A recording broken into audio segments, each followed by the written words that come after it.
DLTDC Heroes, Alix Noblat, Justine Carrel et Mathieu Masbernard. Bonjour à toutes, bonjour à tous et bienvenue sur le podcast Dans la tête d'un coureur. Aujourd'hui, on est à Chamonix, à la DLTDC House, pour un épisode un peu spécial, un peu particulier, enregistré avec Shox, partenaire officiel de l'Ultra Trail du Mont Blanc. Pendant cette semaine de l'UTMB, on va énormément parler de celles et ceux qui vont prendre le départ de la course, les trailers et les trailleuses. Mais derrière ces coureurs, il y a rarement une personne seule qui vit l'aventure, et surtout quand on parle d'ultra. Il y a celles et ceux qui les soutiennent, qui les attendent, qui organisent les trajets, les entraînements, qui les rassurent, qui optimisent et parfois même qui les supportent, souvent même. Et ces personnes-là, finalement, on les entend assez peu. Alors aujourd'hui, on avait envie de changer, de remédier un peu à ce problème et de les mettre en lumière. Et pour parler de tout ça, eh bien, j'ai le plaisir d'avoir réuni 3 invités d'exception. La première, Alix Noblat, créatrice de contenu, aventurière au mental d'acier. Elle est également la compagne de Mathieu Blanchard. Salut Alix, comment est-ce que ça va ? Je crois qu'après l'émission, tu vas courir, donc on doit te laisser... Là, les jambes sont pas trop... sont fraîches ce matin ? Elles sont très fraîches et puis de toute façon, j'ai du temps pour vous. J'aime beaucoup le podcast et le sujet va être, je pense, passionnant. Donc, merci pour cette invitation. Avec plaisir. Et puis, j'ai vraiment hâte parce que ça fait très longtemps que je voulais la faire, cette émission. Et j'ai jamais eu l'occasion de le faire. Donc, merci beaucoup à Shox quand ils nous ont proposé l'idée. On a foncé sur l'occasion. Et on est aussi en compagnie de Justine Carrel. Alors, tu me dis si je me trompe, mais je crois que tu es responsable communication ancien de Nolio. C'est toujours le cas ? C'est plus le cas. Ah, c'est plus le cas. Bon, t'as pas mis ta page LinkedIn à jour. Mais bon, en tout cas, ex-responsable communication de chez Nolio, compagne d'Arthur Joyeux-Bouillon, maman d'un petit bébé d'1 an et demi, Marceau, ouais, c'est ça, et ça. De Nazca, un fougueux berger australien. Ouais, c'est ça aussi. À la maison, il y a déjà une petite équipe d'endurance à gérer, alors ouais. J'imagine. C'est ça, ouais. Nazca, donc 7 ans, et Marceau, donc 1 an et 4 mois, voilà, précisément. Ça va, ça se passe bien entre Nazca et Marceau la relation a évolué, mais oui, ça se passe très bien. Lui, il la cherche constamment, et donc voilà, c'est très marrant de voir... les deux ensemble jouer. Bon, il doit y avoir plein de câlins à la maison, ça doit être trop chou. Et enfin, j'ai le plaisir d'avoir à mes côtés Mathieu Masbernard, infirmier anesthésiste, passionné de trail, connaisseur de trail même, dès qu'on se voit, on parle pendant au moins plus d'1 heure de trail, de plateau, voilà, parce que tu es un fin connaisseur. Photographe aussi, je crois que tu es passionné aussi par la photographie, et puis compagnon de Blandine Lirondelle. Salut Mathieu, c'est un plaisir de t'avoir derrière le micro, parce que voilà, on se parle souvent, mais je t'avais jamais reçu dans l'émission. Ça va bien toi aussi ? Bah écoute, ça va, merci pour l'invitation, c'est plutôt chouette d'être ici, de parler de ce sujet. C'est pas un exercice le plus facile pour moi parce que j'ai pas spécialement l'habitude et je trouve ça cool qu'on ouvre ce sujet et que je pense que c'est une manière aussi de montrer que via les réseaux sociaux, parfois on a tendance à idéaliser et c'est la vie d'athlète de haut niveau, c'est pas que du glorieux quoi. On va détailler tout ça, voilà. Les bons, les moins bons côtés. Puis en plus, t'es un homme, c'est vrai qu'on parle souvent des compagnes, mais rarement des compagnons de coureurs. Je sais pas pourquoi d'ailleurs. Et donc on voulait vraiment remédier à ce problème. Donc voilà, on a un plateau assez éclectique avec des histoires, des vies différentes, et on va voir un petit peu les points communs et tout ça. D'ailleurs, lequel des compagnons ? Alors, Blandine sera au départ de l'UTMB. Ouais, elle sera bien au départ. Ouais. Comment, j'en sais rien, mais elle sera au départ. Voilà. Arthur aussi ? Oui, on en discutait tout à l'heure, un peu de la même manière que Blandine, c'est pas la prépa idéale, mais parfois, faut pas oublier que l'ultra trail, c'est avant tout l'envie de courir et que parfois, toutes les étoiles ne sont pas forcément alignées, mais oui, il sera bien au départ. Et Alix, Mathieu, malheureusement non. Donc un peu plus tranquille, toi. Ça va, ça aurait été la plus détendue, là, à mon avis, de nos 2 invités. C'est ça, c'est une semaine bien fournie, mais ouais, on a décidé d'un commun accord de reculer pour mieux sauter. D'ailleurs, est-ce que vous pratiquez, vous aussi, Alix, toi, oui, mais est-ce que vous pratiquez, Justine, Mathieu, vous, le trail ? Moi, je suis un peu multisport. J'aime beaucoup un peu tout faire. Je fais du trail, de la natation, du vélo, du parapente, du ski alpinisme, un peu de tout. Très peu de compétition, un peu aussi par manque de temps, vu la pratique d'Arthur, entre autres. Et toi, Matt ? Alors moi, j'étais très pratiquant, très, quand j'ai rencontré Blanc. Donc, tu vois, c'était moi qui pratiquais beaucoup, elle moins. Et après, j'ai fait un peu comme Artus, j'ai mangé mon équipe, tu vois, j'ai pris un peu de poids. Au final... Tu compenses. Ouais, c'est moi qui la suis et je prends beaucoup de plaisir. C'est quelque chose qui me plaît énormément. Moi, j'aime le sport, je suis passionné. Après, avec le temps, j'aimerais bien reprendre. Il y a des courses qui me font rêver, comme la Pic Ariège, la refaire ou la Pica Pica. Voilà. Mais je suis pas à la course au dossard. C'est pas quelque chose qui... En fait, ça m'anime plus comme avant, comme quand j'étais jeune. Voilà, je vais avoir 37 ans, donc voilà. La vie évolue. Je dis pas que peut-être dans 5-6 ans, j'aurai envie de refaire des courses, mais je suis quelqu'un d'assez épicurien. Je vis le jour et actuellement, voilà, je suis à fond avec Blanc, je la soutiens à fond. Et puis voilà, c'est chouette.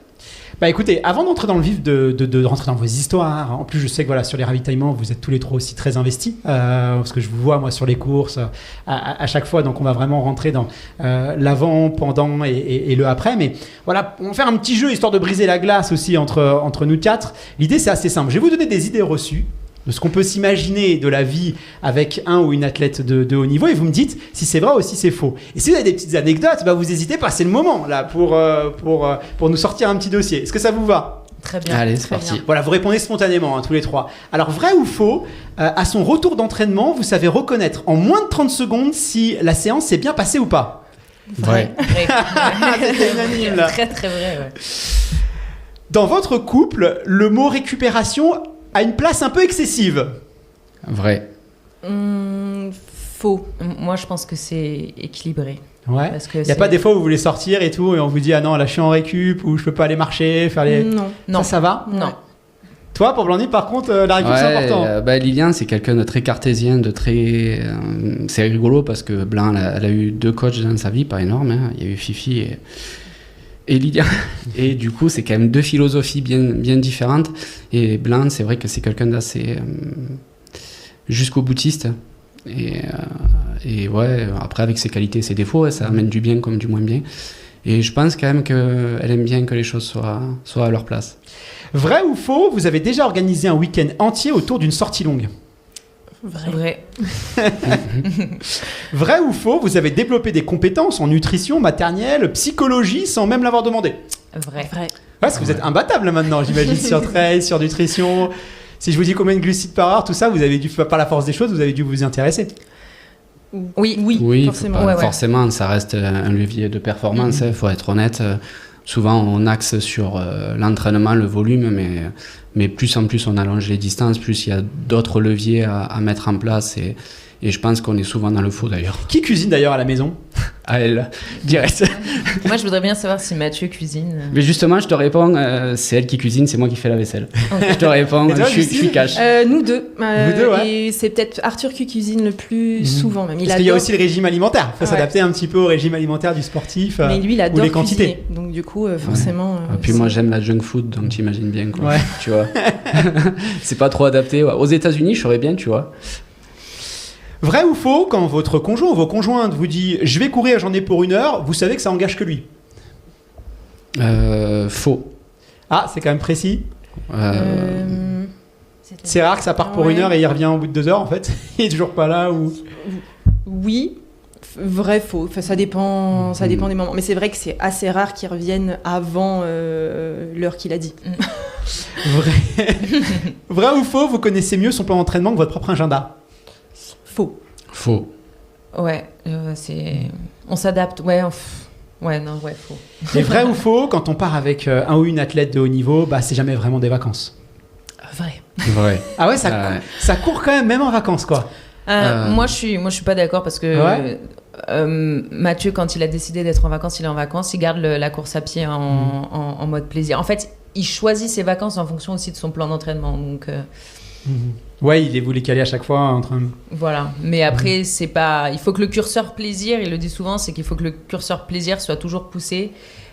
S'il est en dessous, c'est qu'il y a des choses à revoir. Donc, ça fait vraiment partie aussi de la prépa, d'avoir aussi des moments de plaisir. Bah, merci à tous les trois d'avoir joué le jeu. Alors, on vient de sourire avec ces petites habitudes qui finissent, j'imagine, par devenir un peu la norme quand on partage la vie d'un athlète. D'ailleurs, un athlète de haut niveau, mais même, j'imagine, dans le public, si vous avez des conjoints, on a dû se reconnaître. Voilà, sur certains trucs, c'est évident. Justement, Alix, toi, quand tu rencontres Mathieu, alors, le trail occupe déjà une place importante dans sa vie, mais c'était pas encore un athlète professionnel, il n'était pas encore dédié entièrement à ça. Est-ce que, quand même, quand tu l'as vu, que tu l'as rencontré, tu t'es dit... Quand tu as rencontré Mathieu, tu t'es dit, bon, à mon avis, ça va faire que ne prendre plus de place dans sa vie, ça va faire que augmenter. Et donc, tu savais que tu prenais un peu un package avec lui. Bien sûr, quand je l'ai rencontré sur une île déserte, semi-déserte, aux Fidji. Et puis par la suite, effectivement, déjà sur l'île, on avait échangé sur lui, ses objectifs, ses envies, tout ça, avant même qu'on soit ensemble. On a appris à se connaître. Et par la suite, effectivement, c'est même pas une sorte de deal sans être dit. Pour moi, qui suis un petit peu comme ça, là, j'aime beaucoup aider les gens. Et quand il m'a dit, moi, mon rêve, c'est ça, mon objectif, c'est ça, j'ai dit, on fera tout pour... Et moi aussi, j'ai envie de participer à ça aussi. Donc, c'est vrai que j'ai arrêté ma profession de coach sportif et je me suis dévouée à 200% à l'emmener, à l'accompagner au haut niveau. Parce que c'est pas le fait qu'il a vu qu'il était très bon et qu'il s'est dit tiens, j'ai un truc à jouer, et par la force des choses il est devenu plus ou moins professionnel malgré lui. C'était vraiment un objectif de se dire je pense que je peux le faire, mais je mets le projet en route et on fait tout pour y arriver, et c'est comme ça qu'il a commencé à décrocher des perfs. Exactement, chaque curseur qu'on pouvait pousser, on l'a poussé, que ce soit sur la nutrition, l'entraînement. Il a fallu qu'on fasse de nombreuses courses avant que vraiment il soit exposer tout ça, le travail aussi sur les réseaux sociaux, parce que c'est vrai qu'on nous colle des étiquettes juste d'influenceurs, mais derrière, il y a un travail énorme. Et moi, je le vois à la fois charbonner à l'entraînement, mais je le vois aussi charbonner le matin à 6h30, il se lève, il est sur son PC, il imagine ce qu'il va faire, parce qu'il ne faut pas oublier aussi qu'athlète de haut niveau, c'est un métier précaire. Voilà, dans le sens où on n'est pas tous et toutes sur le même alignement, et que ça peut s'arrêter aussi du jour au lendemain. Vous voyez, aujourd'hui, Mathieu, il est blessé. Il y a beaucoup de doutes, beaucoup de stress. Donc, il y a une grande part d'incertitude, forcément, sûr. Les revenus d'une famille aussi. De se dire, est-ce que c'est périn, comment on pérennise les choses. C'est ça. Il faut, ne serait-ce que faire un crédit pour acheter une maison. On ne peut pas faire de crédit avec notre statut. Voilà, tu vois, les gens n'y statut, pensent pas, mais ça. Rien que ça, si tu veux créer sur du patrimoine, ça peut être compliqué, quoi. Exactement. Et puis ça peut, comme on l'a dit, ça peut s'arrêter du jour au lendemain. On n'est pas en mesure, avec les statuts qu'on a, de faire des crédits, des choses comme ça.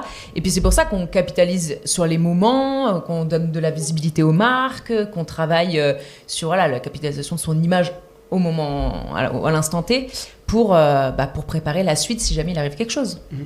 Alors, Mathieu, je vais prendre la question un peu dans l'autre sens, parce que toi, je crois que quand tu rencontres Blandine, elle n'est pas encore athlète de haut niveau. Ah non, on est même un petit peu loin de cette définition-là. Ah oui, complètement. C'est l'opposé de toi. Il y avait zéro ambition, ni quoi que ce soit, en fait. Moi, je l'ai rencontré, on était bourrés tous les deux en soirée. Voilà, clairement. Comme quoi, la vie est pleine de surprises. On ne sait pas pourquoi on signe quand on se met avec quelqu'un. Mais rapidement, moi qui venais quand même du sport, j'ai fait du foot gamin de mes 3 à 18, 20 ans, j'ai quand même joué contre des mecs comme Cabella, qui est quand même pro, Jonas Martin, tu vois la rigueur quand même de ce qui est le haut niveau. Et je me suis dit, en fait, cette fille qui vient pas du tout du haut niveau, qui a pas une démarche de haut niveau, qui a pas eu d'éducation sportive et qui était capable déjà de sortir des trucs quand même très costauds, je me suis dit, en fait, si elle met des choses en place, clairement... elle peut faire des grandes choses, quoi. Et j'imagine que votre vie de couple, elle a changé aussi, parce que c'est finalement, toi aussi, t'es un peu embarqué dans ça, l'hygiène de vie, les sorties, les amis. Vous avez vécu tout ça ensemble, en fait, cette transformation. Ça a été très progressif, parce que Blanc, en fait, je dirais ces 2 premières années, on continuait à sortir, à faire la bringue. D'ailleurs, je sais même pas comment elle tenait, quoi. Et puis aussi, elle faisait la fête encore. Ouais. Très. Tu penses à quelque chose elle avait fait une course que je me suis dit, mais c'est pas un exemple à suivre, mais je me dis, c'est surhumain, quoi. On avait fait un festoche et on s'était couché. Enfin, moi, je travaillais le lendemain, ou quelques heures après plutôt. Et c'était un vendredi soir, le samedi, mes colocs me disent, écoute, on l'a retrouvée dans le jardin. Elle est allongée. Elle est vivante, mais elle est quand même pas vraiment bien. Et le soir, il y avait un trail qui s'appelle le Trail de minuit à La Réunion, qui fait de souvenirs, je crois, 70 et 4000. Et elle le termine, elle était 3e jusqu'à, je crois, 10 bornes de la fin, j'en sais rien, elle finit 4e, mais déjà, de prendre la ligne de départ, c'était pour moi surhumain. Alors c'est pas un exemple à suivre avant que tout le monde dise ouais tu te rends compte elle buvait, elle courait, non mais c'est bon tranquille, elle avait 25 ans. Ouais parce que ça passe plus à 30 ans ça. Hein. Oui ça, voilà. c'est... Et puis bon c'est pas un exemple à suivre, je dis juste qu'il y a des gens qui ont des facultés que d'autres n'ont pas. Moi j'ai pas cette faculté et je m'en rappelle parce que j'étais quelqu'un quand même avec pas mal d'ego à cette époque et j'y avais envoyé un mail.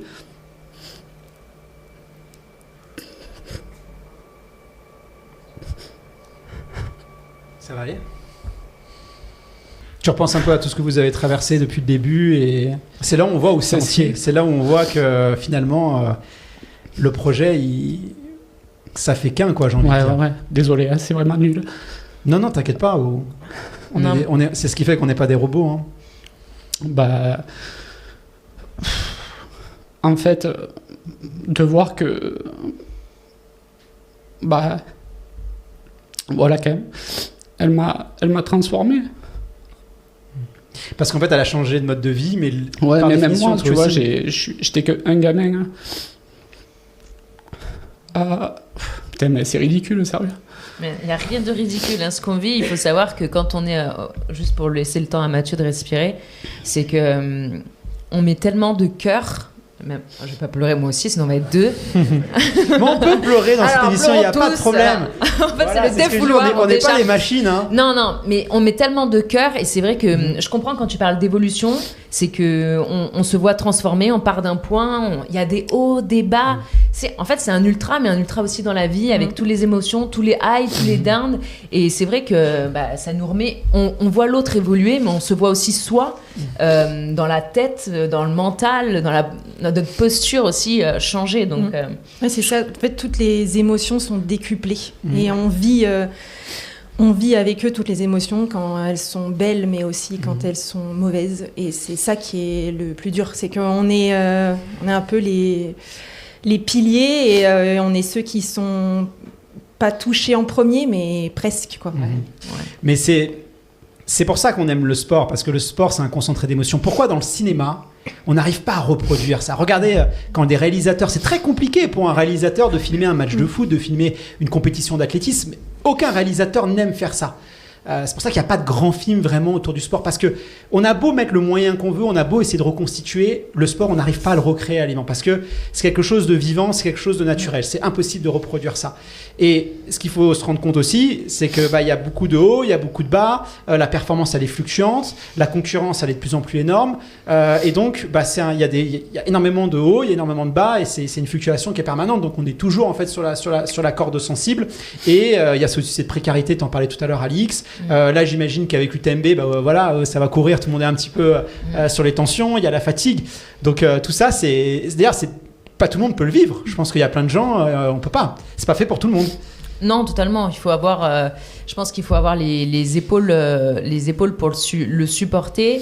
Et ouais, c'est vrai qu'il n'y a pas de mots, d'émotions. C'est vrai au cinéma, sur ce que le sport en général, je pense, c'est au-delà du trail, mais apporte. Et c'est ça aussi qui est important, que vous soyez athlète ou juste amateur, et que des fois vous arrivez sur la ligne de départ, vous vous mettez la pression, mais pensez juste à ce que vous allez ressentir sur la ligne d'arrivée, après tout le chemin parcouru, une prépa, à ceux qui vous ont accompagné, à ceux qui vous ont tourné le dos aussi, qui ne comprenaient pas le sens un petit peu de votre quête.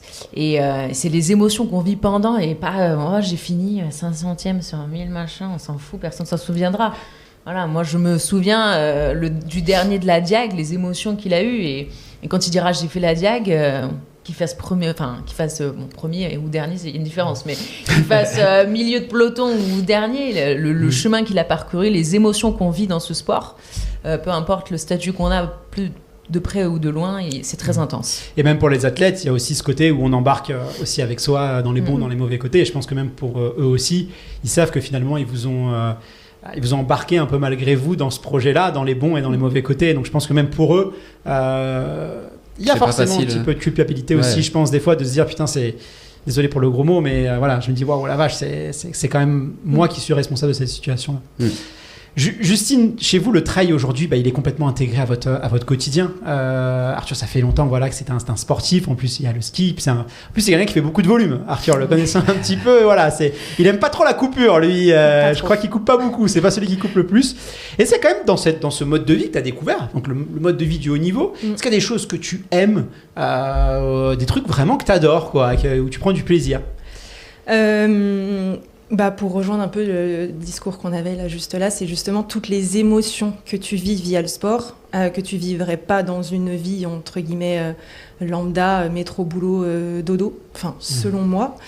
Mais je pense que c'est aussi ça qui fait que c'est une vie avec plein d'émotions, tout ce qui est les voyages. Mais aussi les rencontres. Typiquement, ce podcast-là, c'est une super opportunité, c'est super chouette et c'est quelque chose que tu ne pourrais pas vivre dans une vie hors vie de haut niveau. Les rencontres aussi que tu fais avec toutes les autres personnes, Alix, Mathieu, toutes ces personnes qui deviennent des amis aussi. C'est tous les à côté aussi de cette vie pas très lambda, voilà. Et vos parents, vos proches, comment ils perçoivent ça, eux qui sont vraiment très éloignés, j'imagine, du monde du sport? Nous, ça a été très difficile au début, surtout la période justement où Arthur a commencé à avoir un bon niveau, pas du très haut niveau, mais qu'eux, surtout les parents peut-être d'Arthur, venaient sur les compétitions et ne le voyaient pas forcément, et du coup minimisaient énormément en fait, on va dire l'impact et le potentiel, et puis aussi toute la prépa qu'il avait eue, et en fait finalement qu'il n'y avait que moi à la maison qui voyais toute la prépa. Et pour l'anecdote, justement, j'aime bien reprendre un petit peu ça, c'est Arthur sur le son premier trail des Templiers. Il était pas bien, il voulait vraiment juste finir ce trail en fait pour c'était donc le 110 km. Et donc il voulait finir ce premier trail et ses parents, pour rigoler au ravito, m'avaient dit « Oh mais son grand-père nous dit par message, ça sert à rien de continuer, et tu peux... Arrête-toi, c'est ridicule. » Et je leur ai dit, vous pouvez pas lui dire ça. Vraiment, vous pouvez pas lui dire ça. Là, je le sais. Il m'a dit qu'il voulait le finir au mental, etc. Et il m'avait dit, mais non, mais il sait que son grand-père fait beaucoup de blagues. Je lui ai dit, mais tu peux, après 80 km, en fait, tu n'as pas du tout le discernement pour faire des blagues. Et j'avais dit, c'est pas bien du tout. Mais donc, quand Arthur est arrivé, mon beau-père dit à Arthur, ton grand-père veut te dire quelque chose, mais Justine, elle m'a dit de pas le dire. Je l'ai regardé et je lui ai dit ta gueule. Donc j'ai dit ta gueule à mon beau-père. Ouais, il t'en veut pas, je suis sûre. Mais en fait, à ce moment-là, c'est juste pour dire qu'ils avaient aucune idée de l'investissement qu'Arthur avait mis dans cet entraînement-là et à quel point il avait envie de bien finir cette course-là et que c'était très dur pour lui de le finir dans ces conditions-là. Aujourd'hui, ils ont totalement conscience de l'investissement qu'Arthur y met. Mais voilà, je trouve que la transition où on passe d'un très bon niveau, où les parents sont plus à la maison, ils voient plus du tout leur fils s'entraîner énormément, faire très attention à tous les à côté. Je trouve que cette transition est très compliquée pour les proches. De toute façon, vous avez forcément une relation, parce que vous les connaissez par cœur. Moi, je me souviens, j'avais rencontré Nicolas-Marie Daru. Alors, c'est un athlète qui a fait 3 Miss Type, et il s'avère qu'il est aussi membre des forces spéciales. Et on a tous vu des émissions en quête d'action, vous voyez, où ils ont des épreuves sportives, ils ont des épreuves physiques. Et souvent, quand on regarde ça, nous, et qu'on n'est pas dans ce monde-là, on se dit, ils veulent tester leurs compétences physiques, ils veulent savoir si c'est des bons athlètes. Sauf qu'évidemment, quand tu candidates aux forces spéciales, tu as déjà une carrière, tu as déjà tes galons, tu es déjà bon sportif. Ils savent qu'ils sont bons sportifs. Et en fait, le but, c'est ce que m'expliquait Nicolas, c'est quand tu es dans un état de fatigue extrême, les masques tombent. Et c'est là où tu vas voir, est-ce qu'il est gentil de façade, ou est-ce que quand il est hyper fatigué, qu'il n'a pas dormi, qu'il est trempé, est-ce qu'il va se révéler quelqu'un de très introverti qui parle à personne, peut-être qu'il va aller aider ses collègues, il va aider ses camarades, il va être tourné vers l'autre. Quelqu'un qui était très sociable, fatigué, finalement il va devenir très égoïste. Et en fait, tout ce sport, toutes ces activités, ils sont pas là pour juger le principe, ils sont là pour faire tomber les masques. Et c'est un peu ça aussi en ultra trail, c'est que ils ont un niveau de fatigue. Finalement, vous savez les lire, même, j'ai envie de dire même presque plus que leurs parents ou leurs amis très proches. T'as ce sentiment-là, des fois, vraiment, d'avoir une connaissance l'un de l'autre mutuelle, de par tout ce que vous avez traversé, où finalement, vous connaissez par cœur. Ouais, alors c'est bien et pas bien à la fois, justement. C'est bien parce que tu connais peut-être les limites, mais je pense que parfois on peut se tromper. Et c'est important de laisser quand même la place à l'autre et de laisser la place à l'autre avec sa philosophie. Là, l'exemple type, je vais te le donner, c'est que je ne l'ai pas caché à Blandine, hein, je lui ai dit, du coup, au vu de ce qu'on a vécu cet été, est-ce que vraiment tu trouves du sens à aller courir l'UTMB ? Tu as déjà fait 3, 5, là, il y a de fortes probabilités que tu finisses en 26, 27 ou 28 heures et on n'est pas aligné et je le respecte. Parce que toi, t'es plutôt d'avis qu'elles prennent pas le départ, c'est ça ? Moi, j'étais plus d'avis et je l'assume. Je dis pas que c'est bien de penser comme ça. Attention, que ce soit pas mal interprété. Je dis juste que moi, si j'avais été dans son corps, je l'aurais peut-être pas pris le départ, mais en même temps, je suis pas un champion.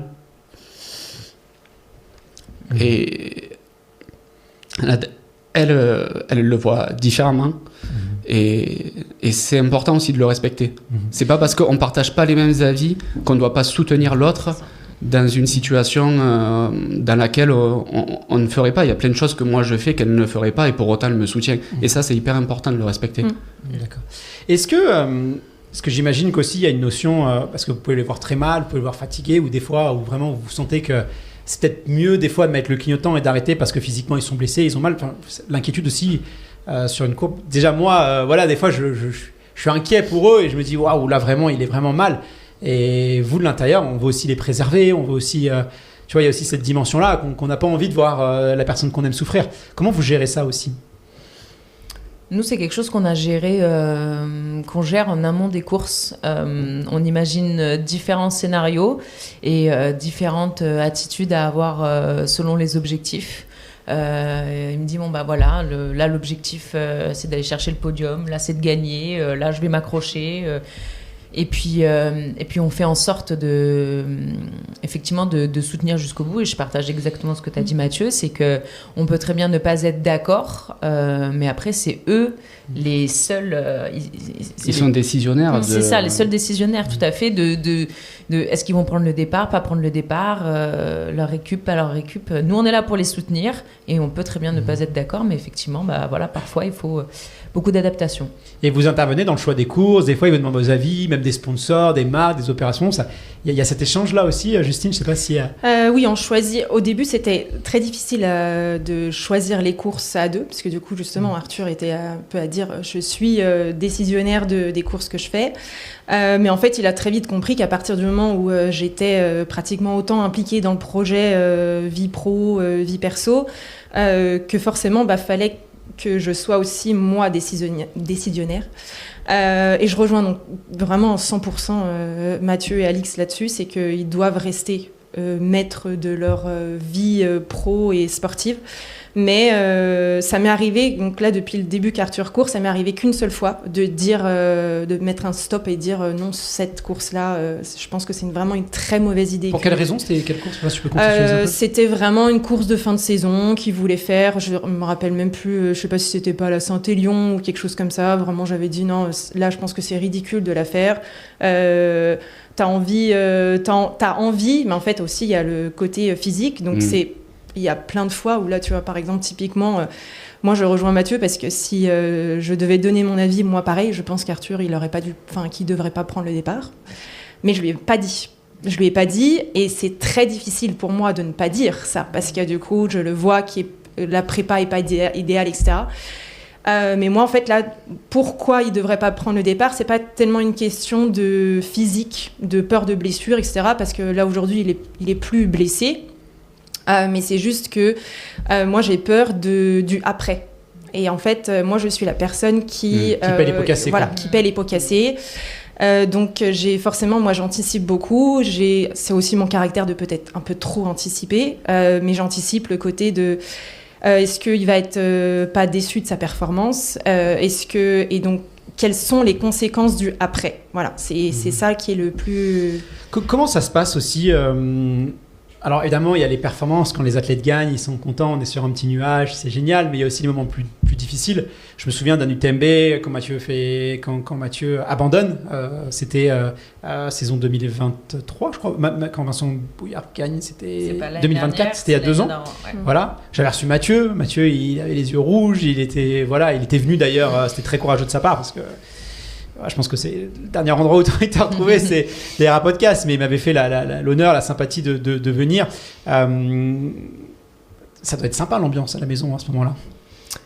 Ouais, c'est très compliqué. Mathieu, il donne énormément de sa personne avec la visibilité, tout ça, mais effectivement, il a du mal aussi à exprimer ses émotions verbalement. D'ailleurs, c'est un grand... Je pense qu'il en avait besoin de décharger auprès du podcast.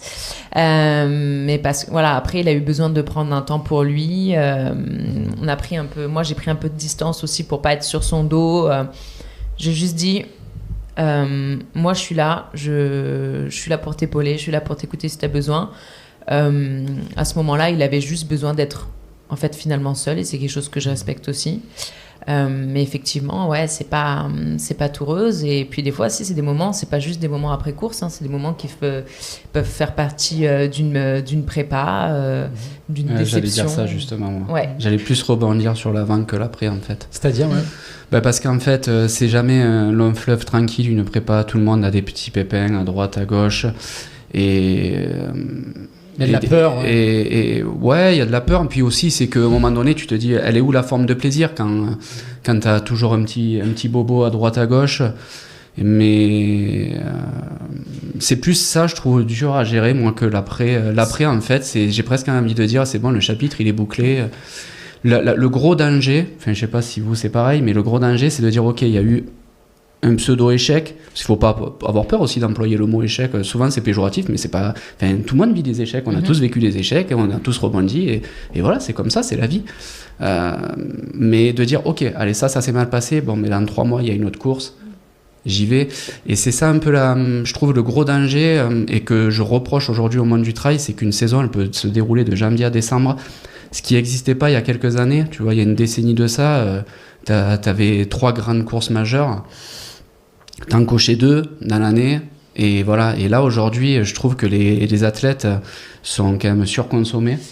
Et quand tu vois la fréquence des blessures, la fréquence de tout ça, moi je trouve que ça pousse à s'interroger, du moins. Est-ce que vous avez remarqué justement, parce que depuis 2 ans, 3 ans, on l'a encore vu surtout sur la saison 2026, on a une explosion des performances, que ce soit la Western, la Transvulcania, la Maxi Race, les 90, tous les records sont battus.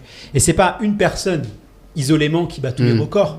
Là, on parle de tout un peloton qui évolue énormément dans la performance.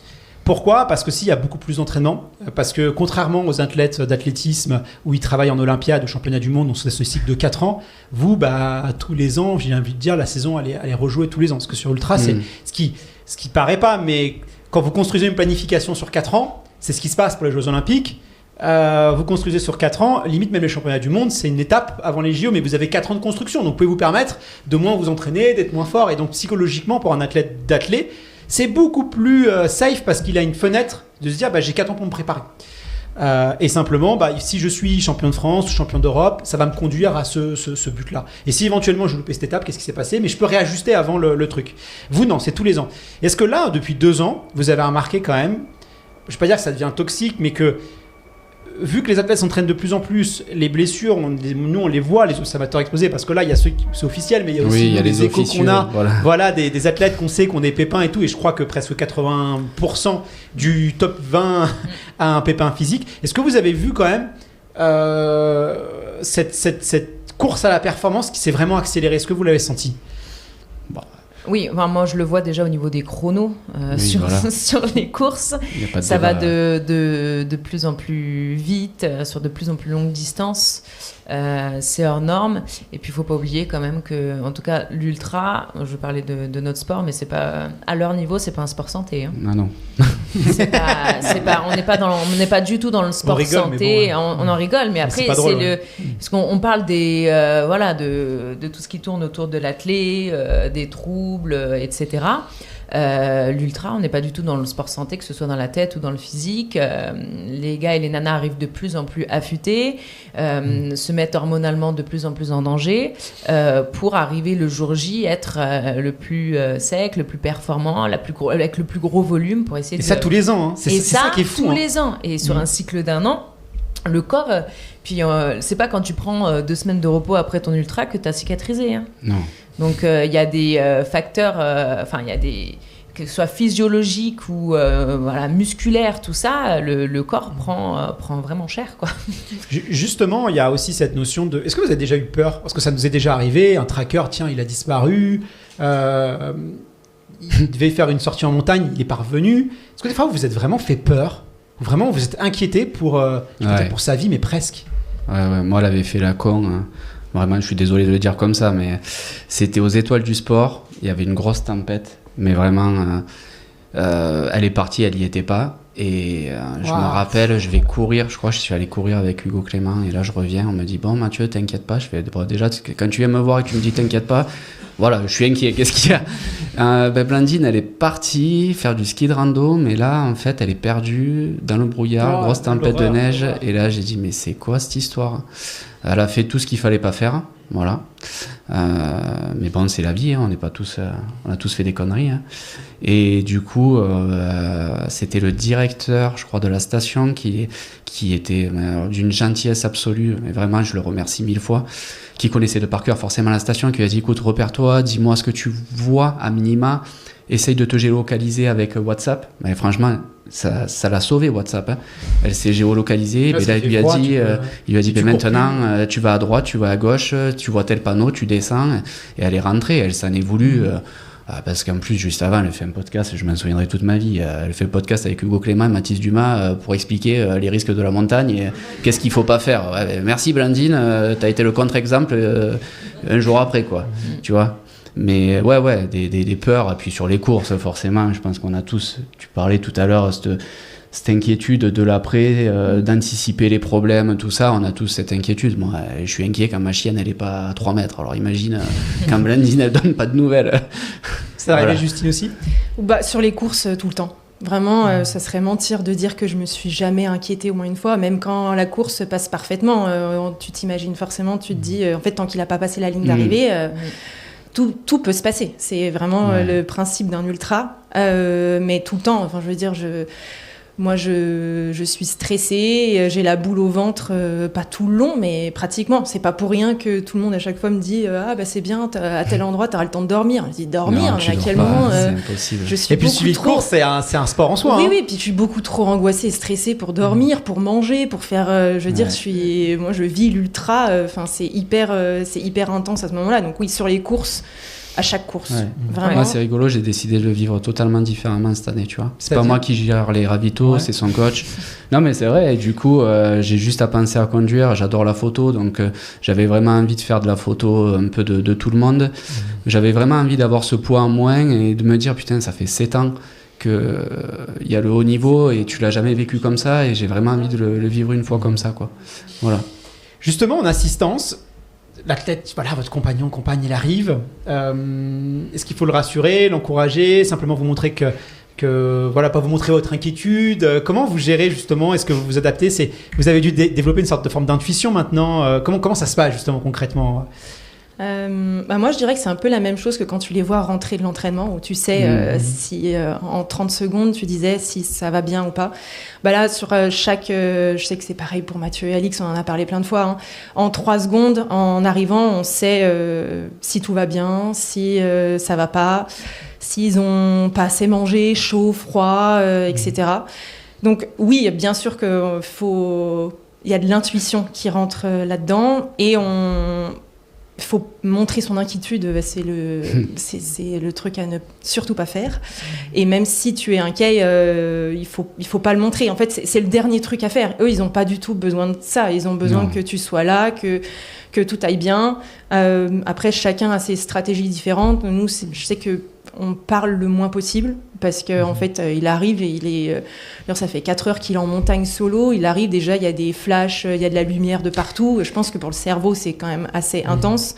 Donc moi mon but c'est de lui poser le moins de questions possible et de faire les choses où j'ai pas besoin qu'il me dise de faire. Voilà, donc c'est d'être le plus efficace, mais sans montrer son inquiétude, etc. Et de lui dire que j'en sais rien, t'as réussi, t'as pris les bouchons et que tu t'es mal garé, c'est pas le moment de lui dire, quoi. Et il y a des fois, avec la fatigue, on peut être dur, on peut être blessant, ça peut arriver, ça nous est tous arrivé. De regretter un peu ce qu'on est dit. Comment est-ce qu'on le gère ça aussi des fois? Est-ce que ça vous est déjà arrivé ou justement il y en a... Alors je crois que Baptiste de Chassagne, moi je suis toujours surpris, il est toujours très calme et posé, et c'est le tempérament. Mais voilà, des fois, même chez les amateurs, des fois je vois plus chez les amateurs encore. Mais je vois des fois des gens qui parlent à leur assistance. Je me dis, comment c'est possible de... Le mec, il est là, il t'attend depuis 2 heures et tout. Et puis évidemment, on sait qu'avec la fatigue, ça peut arriver. Mais comment est-ce que ça... Des fois, vous vous êtes dit, putain, je veux lui rentrer dedans, là, lui dire, vas-y, démerde-toi, quoi. Tu vois, vas-y, tu lui balances tes gels, tu dis, démerde-toi, quoi. Comment on fait pour pas gérer ça? Ça m'est jamais arrivé, enfin, en tout cas, moi, de mal le prendre. Parce que justement, je sais faire la part des choses. Mais ça m'est déjà arrivé que le ravito suivant, ils me disent, je suis désolée, je t'ai mal parlé. Et moi, je suis là, mais je m'en suis même pas rendu compte, en fait, que tu m'avais mal parlé. Et du coup, moi, ça m'embête de me dire, ça veut dire que ça fait 3 heures, 4 heures, le laps de temps qu'il y a eu entre les ravitaux, que t'as pensé à ça, au fait que tu m'avais mal parlé, mais moi, j'y ai pas du tout pensé. Donc, je pense que c'est plus eux, en tout cas, qui se mettent un peu la pression de dire, merde, je lui ai mal parlé, que nous, en fait, à ce moment-là, je pense qu'au bout d'un moment, t'arrives à faire la part des choses et tu sais que il l'a dit sous le coup de la pression, qu'il faut faire vite, etc. Et on n'a pas le temps de faire dans les formes à ce moment-là. Mathieu, je me tourne vers toi parce que, évidemment, on parle souvent des compagnons, c'est même dans la société, c'est beaucoup plus accepté. Quand c'est un homme qui court, il y a encore cette réalité-là. Toi, c'est un peu l'inverse. Il y a aussi tout ce qui est lié aussi à la parentalité, au fait des enfants. J'imagine que tu as des parents, ce genre de choses, le regard de la société aussi. Tiens, elle a un enfant, elle va courir. Enfin, il y a toute cette dimension-là qui fait que quand c'est une femme, c'est encore différent. Est-ce que toi, tu le ressens, ça aussi? Est-ce que je le ressens? Pour être honnête, en fait, pas tant que ça. Je l'ai ressenti à 25 ans parce que, comme je te disais tout à l'heure, je pense que j'avais un ego surdimensionné. Tu viens du sud, tu fais du sport, t'as pas de poils sur le torse, t'es un peu un coq en pâte, quoi. Et puis t'évolues. Voilà. Ce que j'ai pas réussi à dire tout à l'heure, c'est que blanc m'a permis de devenir un homme. En fait. Ni plus ni moins. En fait, un homme, c'est pas quelqu'un qui a une forme de domination sur sa femme, c'est pas ça. Et du coup, ouais, je le ressens pas du tout. En fait, il y a vraiment un duo qui s'est créé, qui évolue aussi dans le temps. Un duo qui s'est créé, qui était d'une manière, il y a un début de carrière, un milieu de carrière. Aujourd'hui, tu vois, je prends un peu plus de recul. Je laisse la place à d'autres personnes parce que je pense que je suis plus la bonne personne pour les ravitaux, parce que je pense qu'on se connaît trop, justement. On est trop dans l'interprétation. Et il y a un truc très important, je pense, à retenir, c'est que ça reste du sport. En fait, c'est un jeu. Que tu fasses du haut niveau ou que tu en fasses un niveau récréatif comme moi. Dans le milieu hospitalier, toi, voilà, t'es infirmier anesthésiste, voilà, ça reste du sport, quoi. Oui, en fait, j'aime bien souvent dire une chose importante. Il y a ce qui fait chier et ce qui est grave. Ouais. Ah ouais, c'est vrai, t'as raison. C'est hyper important parce que même moi, des fois, j'ai du mal à me dire putain, fais chier, on vit ça. Ouais, mais justement, t'as dit le terme, fais chier. Il n'y a rien de grave. Très, très, très, très juste. Alors, Justine, chez vous, cet équilibre, elle a forcément été complètement rabattu avec l'arrivée de votre le petit Marceau, 1 an et demi. Donc, un bébé, ça connaît pas le plan d'entraînement. Hein. C'est ni la récup, ni l'UTMB, c'est pas ce que c'est, quoi. Est-ce que ça a été plus difficile justement à réorganiser quand vous êtes devenu parent? Est-ce que justement ça apporte aussi peut-être une motivation supplémentaire? Est-ce que déjà le fait d'en parler, d'avoir ce projet bébé avec le bonheur que ça apporte, mais c'est un chamboulement, c'est une tornade dans la vie, comment ça s'est passé? Parce que j'aimerais bien maintenant qu'on parle un peu de parentalité. forcément, ça a été intense. En plus, enfin, moi, j'ai eu quelques soucis de santé après, donc forcément, en fait, ça a impacté aussi beaucoup plus Arthur et notre vie. Mais ça demande forcément beaucoup plus d'organisation, d'adaptation. Ça, on l'entend, c'est assez classique. Et puis, moi, j'ai dû aussi faire tampon entre sa vie pro, la vie de famille, etc. Et puis m'adapter. Par exemple, je suis passée donc en 1 an et demi depuis la naissance, donc j'ai pris un congé maternité un peu plus long que le classique. Après, je suis passée à 80% au lieu de 100%. Et aujourd'hui, là, j'ai démissionné. Alors, ça, c'est pas que pour Arthur, hein, c'est aussi parce que moi, j'en avais envie professionnellement. Mais je peux pas dire que la vie professionnelle d'Arthur n'a pas impacté ce choix-là aussi. Donc forcément, oui, c'est la parentalité, elle vient bouleverser des choses. Je pense que ça n'a pas été aussi facile pour Arthur parce que chacun le vit différemment. J'ai l'impression qu'il y a des nouveaux papas qui ont un boost de motivation. Et puis aussi, ça vient un peu, titiller l'identité, je trouve, d'une personne. Ça met aussi peut-être un peu plus la pression. Je sais qu'Arthur, il s'est beaucoup mis la pression en se disant que maintenant, il n'était plus tout seul, qu'il courait aussi, qui courait pour Marceau, qui courait pour moi. Et donc, ça a été aussi beaucoup de choses qu'on a revues parce qu'en fait... il a fallu le rappeler, c'est pas moi, hein, c'est son coach, son préparateur mental. Il a lui rappeler qu'avant tout, il courait pour lui. Et que forcément, en fait, ça vient énormément bousculer, je trouve, l'identité d'une personne à ce moment-là. Et souvent, on n'est jamais prêt de faire un enfant. On n'est jamais prêt de toute façon pour avoir un enfant quoi qu'il arrive. Et il y a toujours ce côté-là, même pour nous, tiens, je sais pas, on vient de se marier, on vient d'acheter une maison, je viens d'avoir un nouveau travail. Dans la vie de tous les jours, voilà, je dis, on n'est jamais prêt. De toute façon, si on attend d'être prêt pour faire un enfant, on n'en fait jamais. Mais est-ce que vous en avez discuté justement de la compatibilité entre le fait d'être parent et de faire de l'athlète du haut niveau ? Et est-ce que, par exemple, il y a eu des exemples, on a vu, qu'est-ce qui vous a rassuré dans ce choix-là ? Si la question s'est posée. Oui, la question s'est forcément posée. Je pense aussi, l'avantage, c'est qu'on a fait un enfant, ça faisait déjà 10 ans qu'on était ensemble, qu'on avait 32 ans. Donc je pense que forcément, c'est des conversations que tu as au fil des années. Mais c'est un petit peu, c'est la comparaison est un petit peu lunaire, mais c'est la même façon, peut-être un peu la même question que quand on a pris un chien. C'est se dire, on prend un chien, mais c'est des responsabilités. Qui va s'en occuper quand on va être en vacances ? Et là, c'était un petit peu la même chose. C'est, ok, on va avoir un enfant, comment on va s'organiser pour les compétitions, qui va pouvoir s'en occuper, etc. Donc oui, ça demande beaucoup plus de réflexion. Mais le fait d'avoir, c'est ce que je dis souvent, j'ai aussi un berger australien d'ailleurs, hein, c'est drôle, mais le fait d'avoir déjà un chien, en fait, c'est moins brutal. Tu vois, il y a une espèce de transition. C'est pas pareil, je suis pas du tout en train de comparer un bébé et un chien, mais c'est vrai, comme tu dis, il faut déjà s'organiser. En fait, tu vis déjà plus que pour toi avec ta copine. Tu as déjà un élément qui fait que tu es organisé. Et donc, c'est beaucoup moins brutal que si surtout tu as une vie très active où tu pars et du jour au lendemain, tu te retrouves avec un enfant. En fait, tu n'as pas ce côté transitoire. Et ça, c'est génial. Ouais. Et même pour l'éducation, pour plein de trucs, c'est génial. C'est très formateur d'avoir. Voilà, je vous le conseille vraiment. Moi, je trouve que c'est moins dur. Enfin, moi, honnêtement, si j'avais pas eu le chien, je pense que ça aurait été beaucoup plus dur à gérer. Alix, je me tourne vers toi. À Sarre du calendrier, il s'avère que hier, vous avez annoncé je pense qu'on peut l'applaudir d'ailleurs parce que c'est quand même exceptionnel. Vous allez être parent, tu vas être toi maman.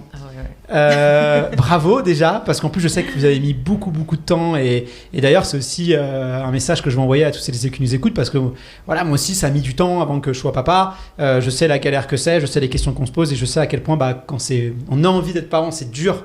Et on se pose plein de questions et ça torture et c'est un message d'espoir aussi si voilà des gens qui nous écoutent en ce moment et qui ont ce projet d'avoir un enfant, c'est un message d'espoir aussi que je veux leur transmettre à travers toi. Est-ce que tu peux nous raconter un petit peu ce cheminement, ce que tu as traversé, ce que vous avez traversé? Ah oui, là c'était un bel ultra. Hein. Il faut savoir déjà que c'est pas parce qu'on est en bonne santé, qu'on mange bien, qu'on fait du sport que ça fonctionne, ça peut fonctionner d'un coup comme ça pour avoir un enfant. En l'occurrence, c'était notre cas. Il faut savoir qu'il y a un couple sur 4 aujourd'hui qui est, on appelle ça dans ce protocole de infertilité inexpliquée.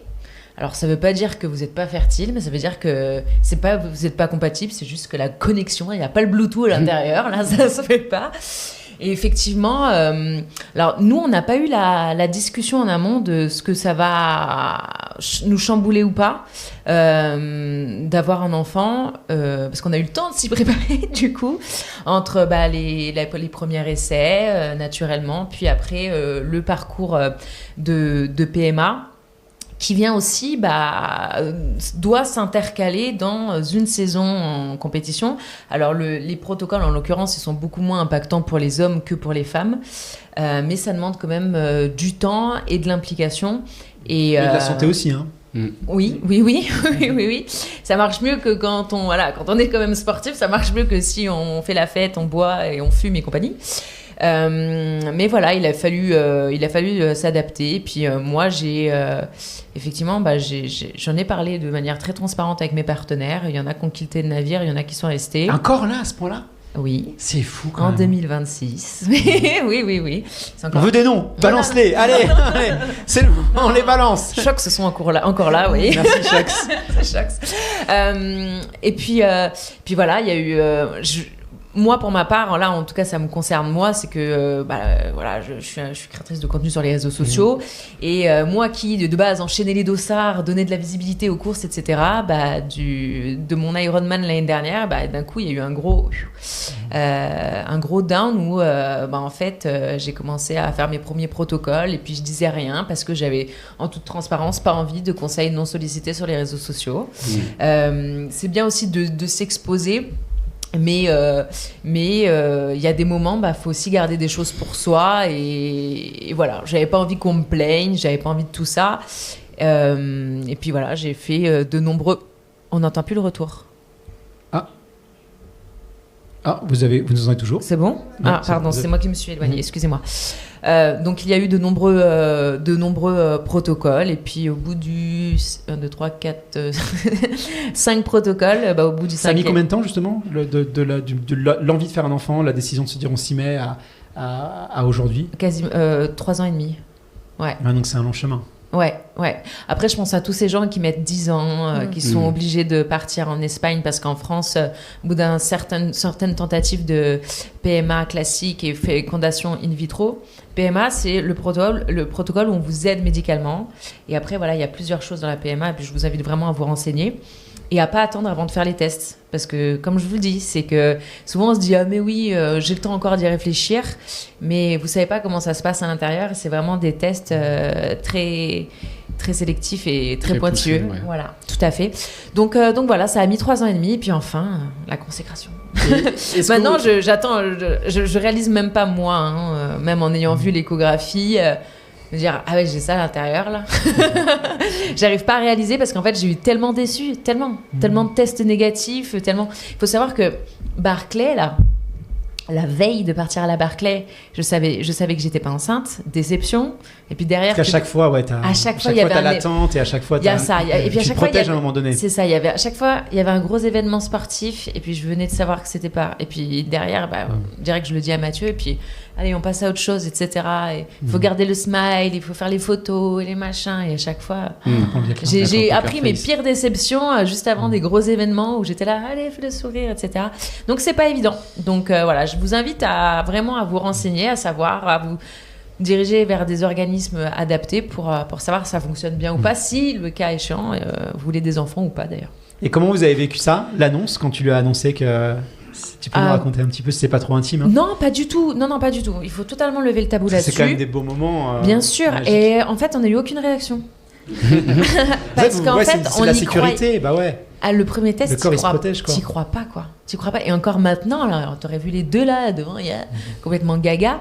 On a du mal. Et en fait, on nous a tellement donné plus de négatifs que de positifs dans ce parcours. Que en fait, tant que j'aurais pas accouché d'un enfant en bonne santé, je pense que... après, je me réjouis un petit peu quand même. Oui, bien évidemment. C'est magnifique d'être enceinte, hein, mais c'est un beau parcours aussi. Je pense qu'on n'appelle pas ça la délivrance pour rien. Je pense qu'il y aura beaucoup d'émotions et puis voilà. Je me projette pas trop sur ce moment-là parce qu'on est autant de femmes que ce sera de grossesses différentes aussi. Exactement. Et un accouchement différent. Vous y avez toujours cru? Il n'y a pas un moment donné où vous vous êtes dit c'est la dernière fois, après on jette l'éponge parce que c'est trop dur? Non, jamais. J'ai fait des ultras où j'ai galéré. J'ai dit, celui-là, il va pas me résister. Hein. C'est dit, quoi qu'il arrive, j'irai au bout, quoi. De tout ce que je peux. Mais j'aurais tout essayé. Mais d'ailleurs, j'ai tout essayé. J'ai essayé de diminuer mon activité physique sportive, rien de pire. J'ai essayé de manger certaines choses. J'ai essayé des compléments alimentaires de certaines sortes, etc., de la nature. J'ai tout essayé. Après, il y a bien évidemment ceux qui disent ouais, c'est dans la tête, etc. Je vous invite à ne pas dire ça à des gens en protocole de PMA. En vrai, j'ai tout essayé. Voilà. Donc il fallait le coup de pouce et il faut accepter le coup de pouce de temps en temps, quoi. Et l'organisation avec Mathieu, est-ce que vous parlez un petit peu qui va se lever la nuit, comment on va gérer? Voilà, quel échange vous avez eu par rapport à ça? Écoute, on a commencé à en parler sans trop se projeter, mais surtout sur la base, nous, de notre pyramide, qui est la récupération et le sommeil. Ce qui n'est pas forcément le plus compatible avec l'arrivée d'un jeune enfant. Voilà. Donc, moi, j'ai décidé pleinement de prendre cette responsabilité. Et on le fait déjà en période de compétition et hors compétition. C'est-à-dire en période de compétition, quasiment 10 jours avant, on fait chambre à part. Pour que la nuit, il ait une récupération optimale. C'est marrant parce que je dors sur le canapé, là. Tu vois, cette semaine, c'est trop rigolo. Et c'est ma démarche. Pour le coup, c'est moi qui ai souhaité faire ça, c'est assez rigolo. Oui, parce qu'il faut savoir vraiment que même si vous dormez bien c'est un bon conseil. À deux, on dort toujours moins bien que quand on dort seul. On se régénère mieux. Vous dormez encore ensemble avec Arthur? Alors nous on a fait chambre à part à l'arrivée de Marceau justement pour en fait tout le long où il dormait pas où il dormait pas la nuit, où il y avait des réveils, on a fait chambre à part et même étage. Il dormait d'ailleurs, Marceau, il a bien dormi? Il a dormi à partir de ses 4 mois et demi, ce qui est très bien. Mais, oui, c'est génial, hein.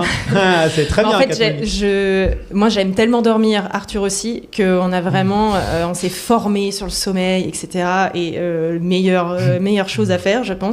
Mais on avait vraiment très envie en fait qu'il dorme et on a tout mis en place. Après le corps s'adapte, mais c'est sûr que ça c'est une chance déjà. Si le bébé dort, c'est vachement une chance. Bon, on a beaucoup parlé de sport, de sacrifice, mais finalement derrière tout ça il y a aussi vos histoires à vous entre vos compagnes, vos rencontres, ce que vous avez vécu. En fait, c'est tout un condensé qu'on a essayé de faire dans cette émission. Et avec Shox, on avait envie justement de vous proposer une petite séquence autour de la musique. Et je vous ai demandé à chacun de choisir une chanson qui raconte quelque chose de votre histoire avec votre partenaire, conjoint, un morceau, pour une raison ou pour une autre, qui vous ramène à sa vie avec lui ou avec elle. Je sais pas si en régie vous êtes prêts. Vous avez, on va vous faire découvrir.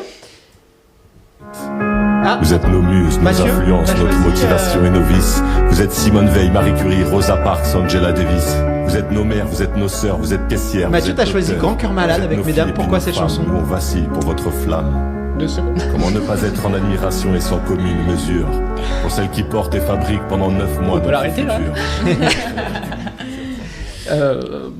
Pour les raisons que j'ai évoquées tout à l'heure, en fait, c'est que je pense que c'est sociétal aujourd'hui. En fait, avec toute la volonté qu'on veut, je pense quand même que une femme doit redoubler d'efforts pour n'importe quel domaine, je veux dire.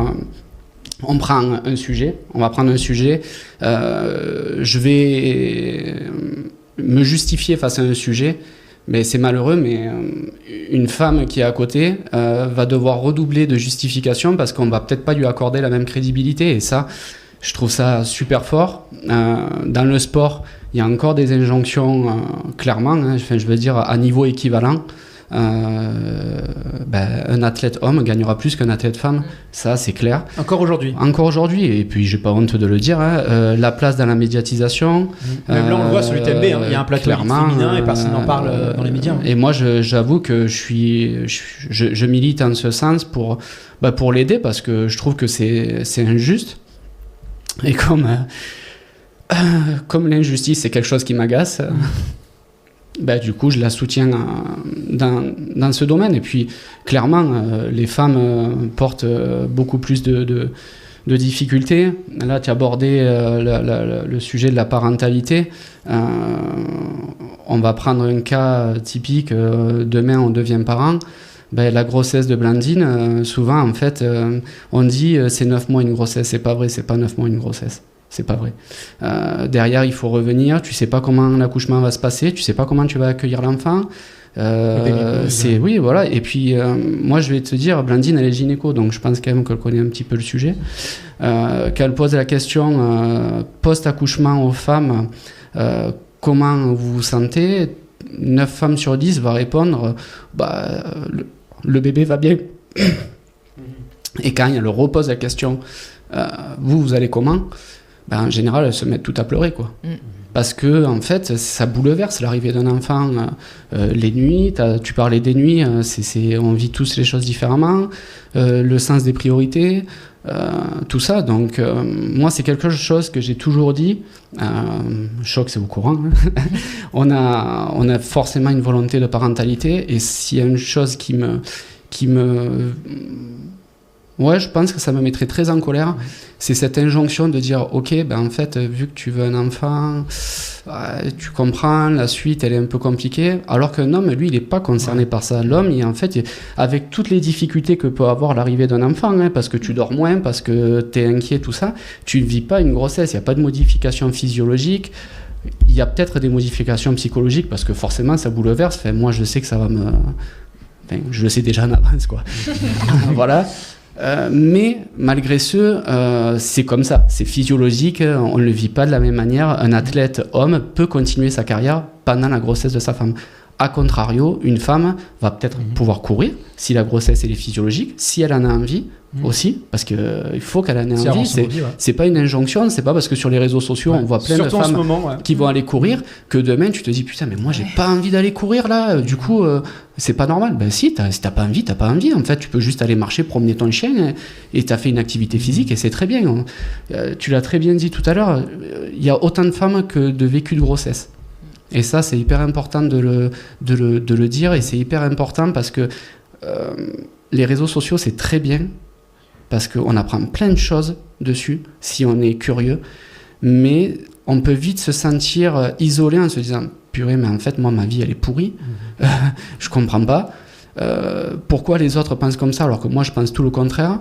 Et du coup, en fait, si je pense tout le contraire, c'est peut-être parce que je suis pas quelqu'un de bien. Non. En fait, tranquille. En fait, toi qui restes silencieux, dis-toi qu'il y en a plein qui restent silencieux dans le même domaine. Non, mais ça, on aura peut-être l'occasion aussi de refaire un podcast sur ce sujet-là, parce que c'est vrai que sur les réseaux sociaux, on voit... même les retours aujourd'hui, j'ai l'impression que c'est une nouvelle compétition. C'est le postpartum.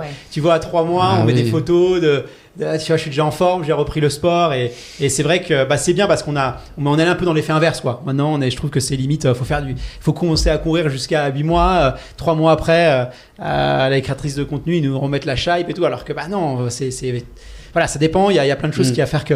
On est un petit peu en retard, mais Justine, je me tourne vers toi. On va écouter la chanson que toi, t'as choisie.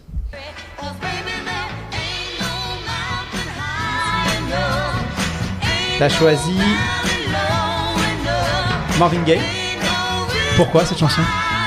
Déjà musicalement c'est une chanson qu'on aime tous les deux beaucoup. On a beaucoup dansé dessus, etc. Je trouve qu'elle est très joyeuse. Et puis après, pour les paroles, ça parle de soutien, quoi qu'il arrive, et que aucune montagne, l'image est belle, mais aucune montagne n'est assez grande et que quoi qu'il arrive, on peut tout surmonter. Voilà. Une belle chanson. Globalement. Alix, mais on va écouter maintenant ta chanson à toi que tu as choisie, qui est assez surprenante, il faut le dire.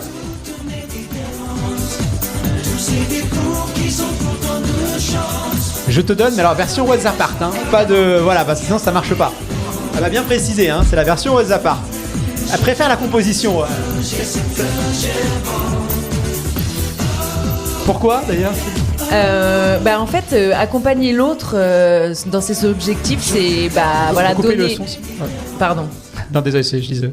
Accompagner l'autre dans ses objectifs. En tout cas, moi, j'ai beaucoup donné de ma personne, et en fait, c'est vice versa. C'est-à-dire que Mathieu aussi, et quand on se donne à quelqu'un, ils le disent très bien dans ma super chanson, c'est que on se donne, mais entièrement, avec ses qualités, avec ses défauts, on s'entend sur certaines choses, on n'est pas d'accord sur d'autres, mais voilà, on se donne à l'autre, et l'histoire fait que on tient comme ça, et on fait le chemin ensemble en étant entier. Voilà.